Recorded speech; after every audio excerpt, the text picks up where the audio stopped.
नमस्कार, जय हिंद दोस्तों। तो कैसे हैं आप लोग? सब बढ़िया, ठीक ठाक। तो आज का अपना टॉपिक है यूरोपीय कंपनियों का आगमन, ठीक है ना।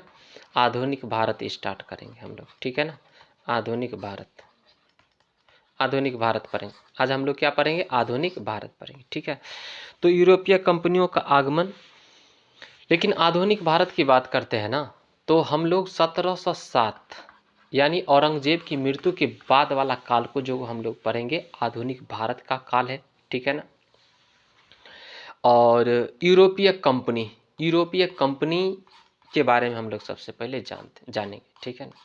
यूरोपीय कंपनी के बारे में, और ये सब भी जितना भी महत्वपूर्ण पॉइंट है, ये आधुनिक भारत में ही क्या किया गया है, इंक्लूड किया गया है।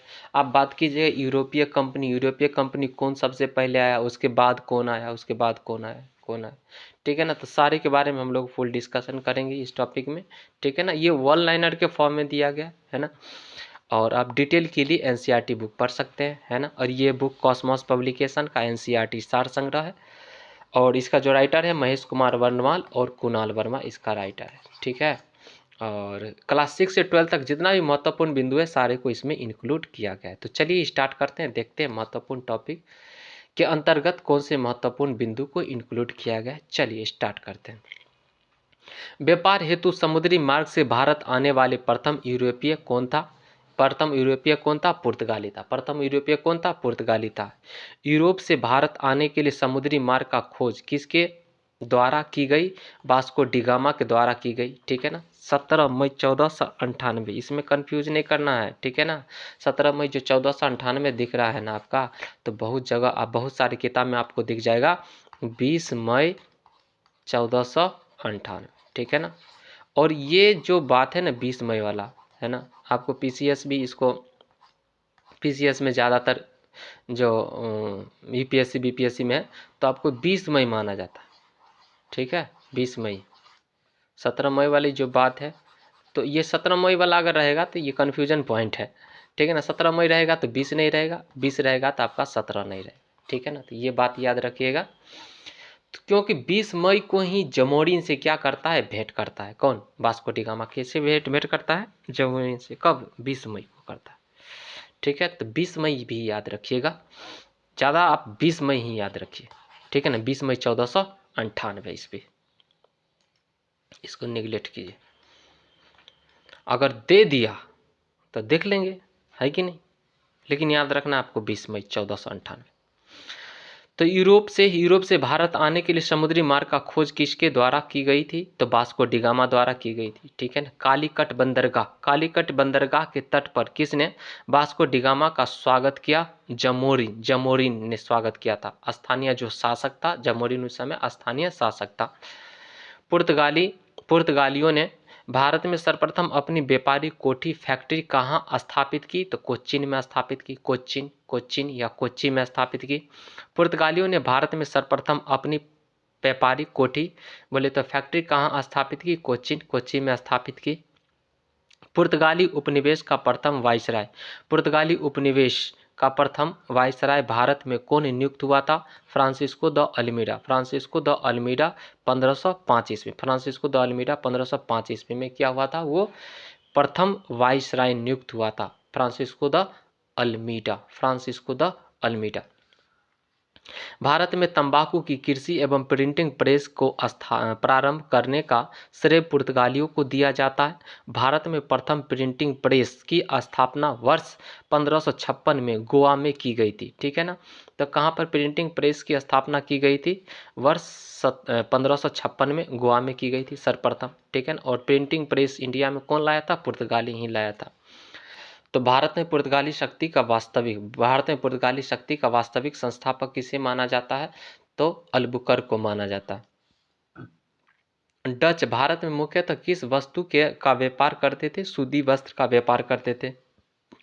डच भारत में मुख्यतः किस वस्तु का व्यापार करते थे? सूती वस्त्र का व्यापार करता था डच। यहाँ से मसाला नहीं ले जाता था, ठीक है ना, और यहाँ से वो सूती वस्त्र ही क्या करता था? व्यापार करता था।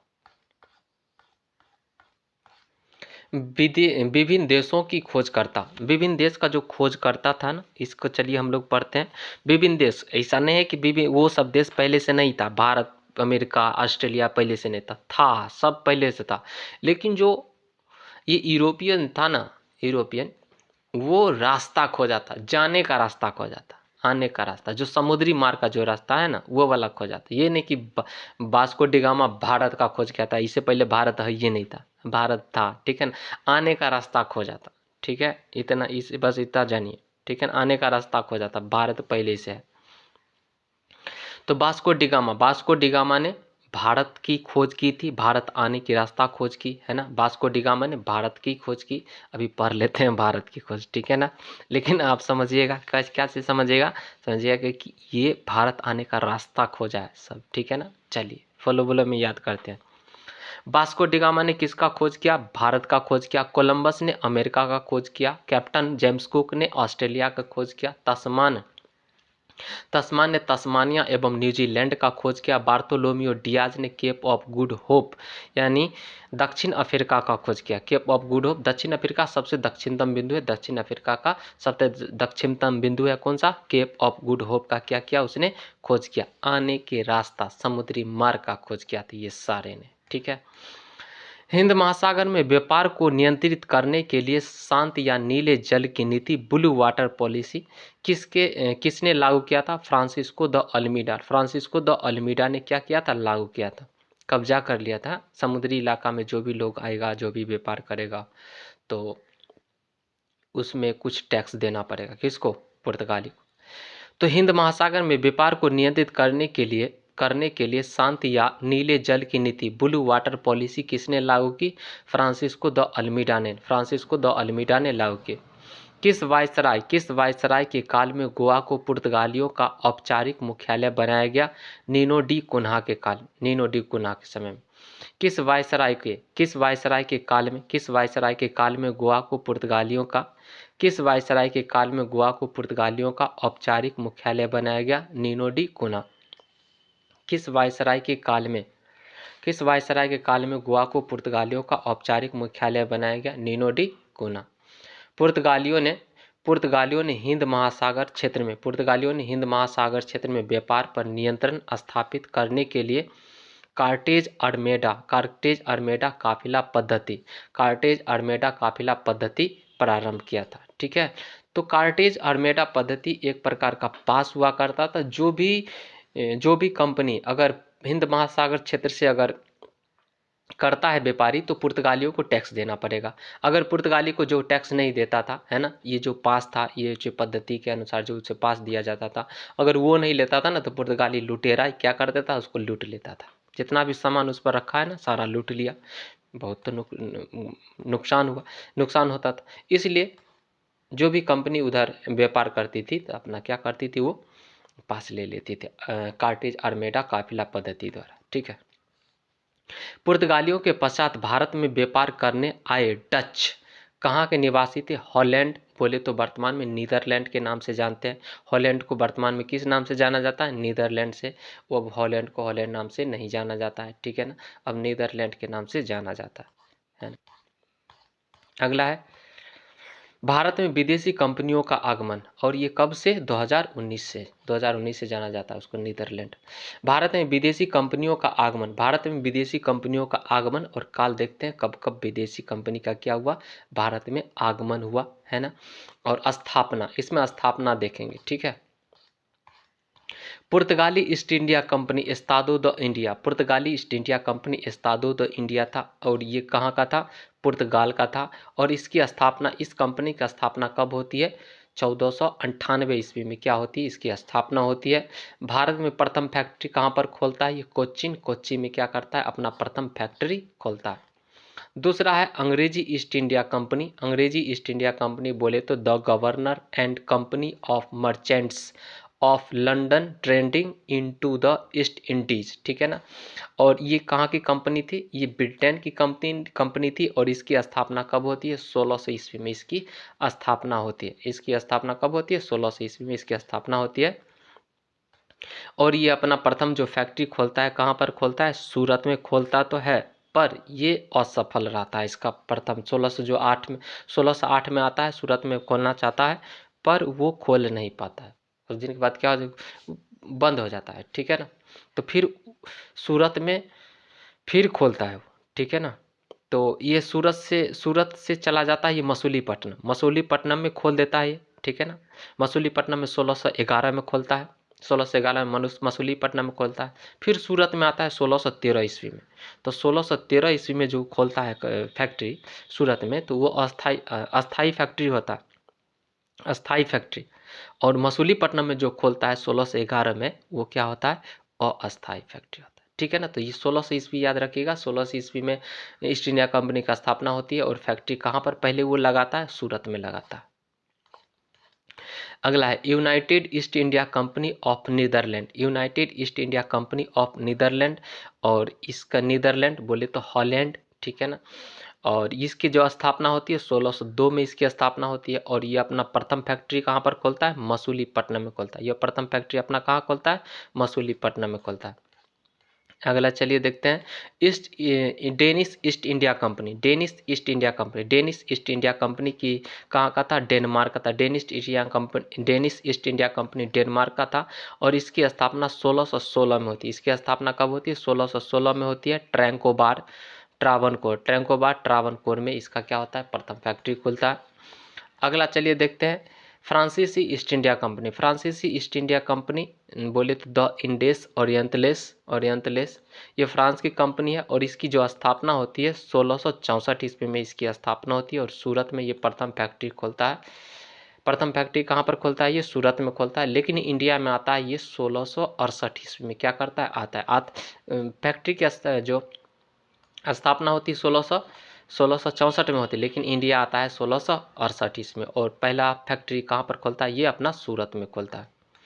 अगला है यूरोपीय व्यापारियों का भारत आगमन क्रम, ठीक है ना। भारत में कब कब आया, कौन पहले आया, उसके बाद कौन आया, उसके बाद कौन आया, चलिए उसको देखते हैं।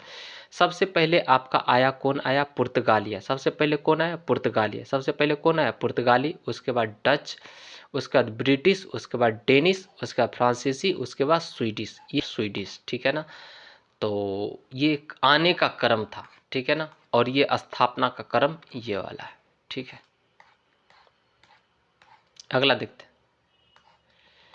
यूरोपीय शक्तियों में भारत में पुर्तगाली कंपनी ने सर्वप्रथम 1498 ईस्वी प्रवेश 1498 ईस्वी में क्या किया था, प्रवेश किया। तथा भारत में सबसे अंत 1961 ईस्वी में यहाँ से गया, ठीक है ना। सबसे बाद में गया, आया 1498 ईस्वी में और गया कब गया था, 1961 ईस्वी में, 1961 ईस्वी में गया, ठीक है।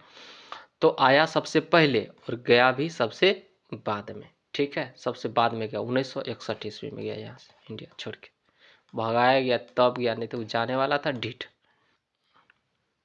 किस यूरोपीय शक्ति द्वारा भारत में मसालों का निर्यात के स्थान पर कपड़ों के निर्यात को प्राथमिकता दी गई, डचों द्वारा दी गई। डच क्या करता था, यहाँ पर मसाला नहीं, यहाँ पर क्या करता था, यहाँ से इंडिया से व्यापारी करता था वो सिर्फ और सिर्फ सूती कपड़ा का व्यापार करता था।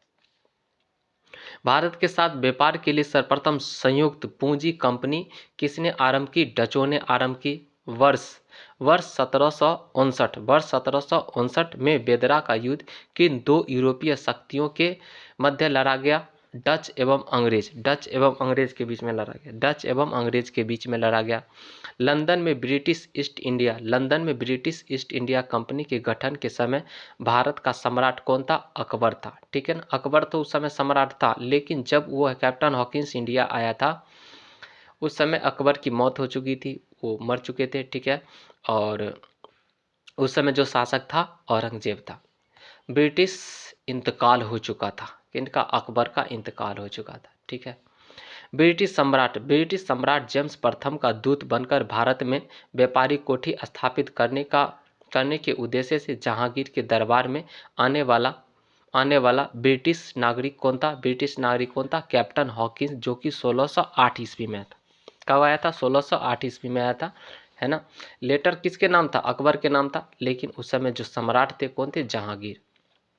कैप्टन हॉकिंस 1608 ईस्वी में इंडिया आया था। लेकिन स्थापना कब होती है, ब्रिटिश ईस्ट इंडिया कंपनी की स्थापना होती है 1600, कब होती है स्थापना, 1600 ईस्वी में होती है, 1600 ईस्वी में स्थापना होती है और आता कब है वो 1608 ईस्वी में आता है। ब्रिटिश ईस्ट इंडिया कंपनी द्वारा भारत में प्रथम अस्थायी कारखाना मसूलीपट्टनम में खोला जाता है 1611 ईस्वी में, तथा प्रथम अस्थायी कारखाना सूरत में खोला। प्रथम अस्थायी कारखाना सूरत में 1613 ईस्वी में स्थापित किया गया था। ठीक है, ब्रिटिश ईस्ट इंडिया कंपनी द्वारा भारत में प्रथम अस्थायी कारखाना मसूलीपट्टनम 1611 ईस्वी में तथा प्रथम अस्थायी कारखाना सूरत 1613 ईस्वी में स्थापित किया गया था। ईस्ट इंडिया कंपनी के किस अंग्रेज गवर्नर को अंग्रेज औरंगजेब द्वारा भारत से निष्कासित किया गया है ना? तो सर जॉन चाइल्ड को, बच्चा है ना, बच्चा नहीं था, बड़ा ढीठ था। ईस्ट इंडिया कंपनी के किस अंग्रेज गवर्नर को औरंगजेब द्वारा भारत से निष्कासित किया गया? तो सर जॉन चाइल्ड्स को। हैमिल्टन द्वारा सफल उपचार किए जाने के कारण हैमिल्टन द्वारा सफल उपचार किए जाने के कारण किस मुगल बादशाह द्वारा ईस्ट इंडिया कंपनी के लिए वर्ष 1717 ईस्वी में महाधिकार पत्र जारी किया? फर्रुखसियर ने क्या कर दिया? जारी। फर्रुखसियर को बहुत बड़ा बीमारी था, ठीक है ना, जिसका लाइलाज बीमारी था। तो हैमिल्टन डॉक्टर था, ठीक है ना, उसने क्या कर दिया? उसको ठीक कर दिया। तो एक फरमान दे दिया उसको, ठीक है ना। ईस्ट इंडिया कंपनी को एक अधिकार पत्र मिल गया है ना, महाधिकार पत्र मिला है ना। और जो किसने दिया था? फर्रुखसियर ने दिया था। किसने दिया? फर्रुखसियर ने दिया था। 1661 ईस्वी में डिटेल से दोस्तों क्लास, इसमें जो डिटेल से होगा ना, पूरा डिटेल से क्लास होगा, आपको अलग से क्लास करवाएंगे हम, ठीक है ना। ये वन लाइनर के फॉर्म में जितना जल्दी हो सके हम वन लाइनर कर रहे हैं, फुल डिटेल क्लास भी होगा, ठीक है ना। आप लोग लाइक, सब्सक्राइब और शेयर करते रहिएगा, ठीक है ना।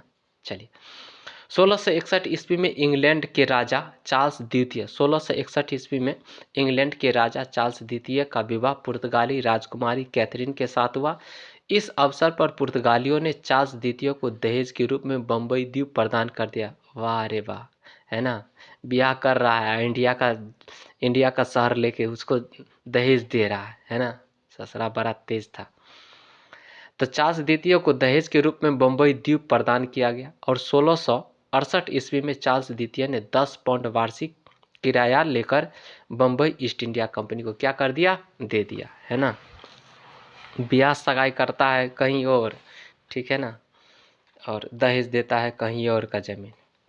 पहला, यूरोप वासियों के लिए सर्वोत्तम सोरा और अफीम प्राप्ति का मुख्य क्षेत्र था बिहार। यूरोप वासियों के लिए सर्वोत्तम सोरा और अफीम प्राप्ति का मुख्य क्षेत्र था बिहार। यूरोप वासियों के लिए सर्वोत्तम सोरा और अफीम प्राप्ति का मुख्य क्षेत्र क्या था? बिहार था।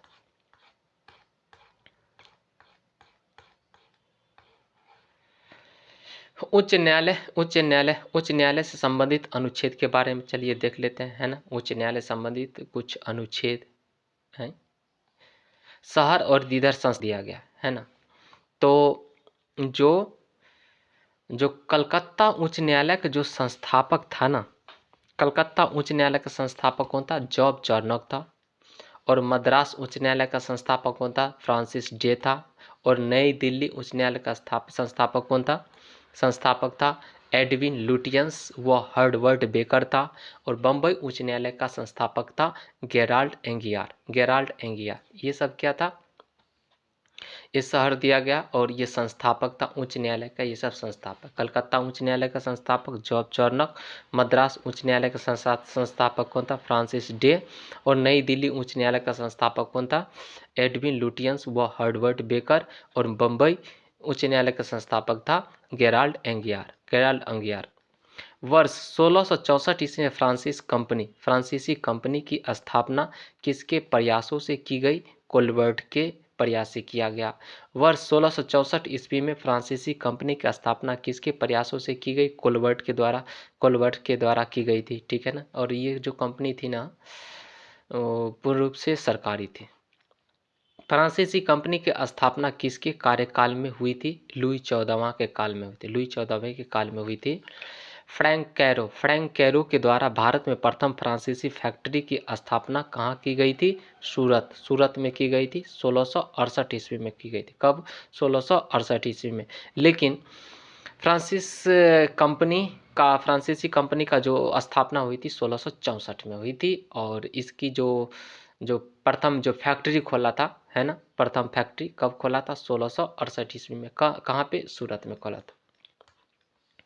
फ्रांसीसी गवर्नर डुप्ले ने पहली बार भू क्षेत्र अर्जित करने के उद्देश्य से भारतीय राजाओं के विवादों में भाग लेने की नीति आरंभ की। फ्रांसीसी गवर्नर डुप्ले ने पहली बार भू क्षेत्र अर्जित करने के उद्देश्य से भारतीय राजाओं के विवादों में भाग लेने की नीति आरंभ की। अगला देखते हैं, फ्रांसीसी द्वारा फोर्ट लुई नामक किला कहाँ बनवाया गया था? पांडिचेरी में बनवाया गया था। फ्रांसीसी द्वारा फोर्ट लुई नामक किला कहाँ बनवाया गया था? पांडिचेरी में बनवाया गया था। पांडिचेरी का प्रथम फ्रांसीसी गवर्नर कौन था? पांडिचेरी का प्रथम फ्रांसीसी गवर्नर कौन था? फ्रैंको मार्टिन था। पुर्तगालियों को सौली के स्थान पर किस अंग्रेज अधिकारी ने पराजित किया? थॉमस बेस्ट ने पराजित किया। पुर्तगालियों को सौली के स्थान पर किस अंग्रेज अधिकारी ने पराजित किया? थॉमस बेस्ट ने पराजित किया। वांडीवास के युद्ध 1760 में अंग्रेजों ने किसे पराजित किया? फ्रांस को पराजित किया। वांडीवास का युद्ध होता है 1760 में। अंग्रेज फ्रांसीसी को क्या कर देता है? पराजित कर देता है। कर्नाटक का युद्ध किसके मध्य लड़ा गया था? अंग्रेज एवं फ्रांस के बीच में। कर्नाटक युद्ध किसके मध्य हुआ था? अंग्रेजी एवं फ्रांसीसियों के बीच में हुआ था। अगला है, प्रथम कर्नाटक युद्ध किस संधि के माध्यम से समाप्त हुआ? एक्स-ला-चैपल संधि के माध्यम से समाप्त हुआ था 1748 ईस्वी में। प्रथम कर्नाटक युद्ध किस संधि के माध्यम से समाप्त हुआ था? एक्स-ला-चैपल के संधि 1748 में हुआ था, है ना। इस संधि के द्वारा वो समाप्त हुआ। बीजापुर के सुल्तान से गोवा छीनने वाला प्रथम यूरोपीय कौन था? तो अल्बुकर था। जो बीजापुर के सुल्तान से क्या छीन लिया था? गोवा छीन लिया था। किसने? अल्बुकर ने छीन लिया था। अब देख लेते हैं हम लोग कर्नाटक युद्ध कब कब होता है, कहाँ पर होता है, इसका कारण क्या होता है, संधि कौन कौन से संधि, परिणाम क्या होता है, इसको चलिए देखते हैं। जो प्रथम कर्नाटक युद्ध होती है कब होती है? 1746 से 1748। 1746 से 1748 के मध्य होती है। 1746 1748 के मध्य होती है। 1746 से 1748 1746 1748 के मध्य होती है। ऑस्ट्रेलिया के उत्तराधिकारी, प्रमुख कारण क्या था? ऑस्ट्रेलिया के उत्तराधिकार का, ये किसमें क्या था? प्रमुख कारण था ऑस्ट्रेलिया का उत्तराधिकार। इसका प्रमुख कारण ऑस्ट्रेलिया का उत्तराधिकार का ये प्रमुख कारण था। और इसमें कौन सा संधि होती है? 1748 में होती है एक संधि, एक्स-ला-चैपल की संधि होती है। और ये परिणाम होता है अनिर्णित परिणाम होता है। ठीक है, तो प्रथम कर्नाटक युद्ध होता है कब होता है? 1746 से 1748 के मध्य। 1746 से 1748 के मध्य होता है। अंग्रेज और किसके बीच में होता है? फ्रांसीसियों के बीच। अंग्रेज और फ्रांसीसियों के बीच में होता है। ठीक है ना। और इसमें संधि होता है, एक्स-ला-चैपल की संधि होता है। और ये अनिर्णित रहता है, मतलब कोई नहीं जीतता है। ठीक है। दूसरा कर्नाटक युद्ध कब होता है? 1749 से 1754। 1749 से 1754। 1749 से 1754 दूसरा कर्नाटक युद्ध होता है। कर्नाटक का उत्तराधिकारी का युद्ध होता है। इसमें कर्नाटक के उत्तराधिकार का युद्ध था ये। और इसमें जो संधि होती है 1755 में एक संधि होती है, पांडिचेरी की संधि होती है। और ब्रिटेन मजबूत स्थिति में था। इसमें ब्रिटेन मजबूत स्थिति में यानी जीतने के कगार, जीतने की स्थिति। ठीक है, मजबूत स्थिति, मजबूत था यानी जीत गया था ब्रिटेन। ठीक है ना, मजबूत स्थिति में था। अगला देखते हैं, तृतीय कर्नाटक युद्ध होता है 1756 से 1763। 1756 से 1763 ईस्वी में होता है। और इसको हम लोग सप्तवर्षीय युद्ध एवं औपनिवेशिक, सप्तवर्षीय युद्ध भी कहते हैं और औपनिवेशिक कारण है। ठीक है ना। और इसमें कौन सा संधि होता है आपका? इसमें पेरिस की संधि होता है। कब? 1763 में पेरिस की संधि होता है ना। और ये फ्रांस की पराजय, फ्रांस की इसमें क्या हो जाता है, पराजय होता है।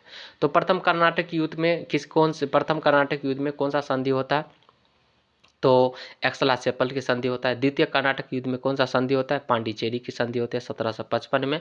और तृतीय कर्नाटक युद्ध में कौन सा संधि होता है, पेरिस की संधि होता है 1763 में। ठीक है, और एक बात और याद रखिएगा, प्रथम कर्नाटक युद्ध कब से कब तक होता है, 1746 से 1748 तक। द्वितीय कर्नाटक युद्ध 1749 से 1754 तक। ठीक है ना, 1749 से 1754। और तृतीय कर्नाटक युद्ध होता है 1756 से 1763, 1756 से 1763 तक ये तृतीय कर्नाटक युद्ध होता है। तृतीय कर्नाटक युद्ध कब होता है, 1756 से 1763।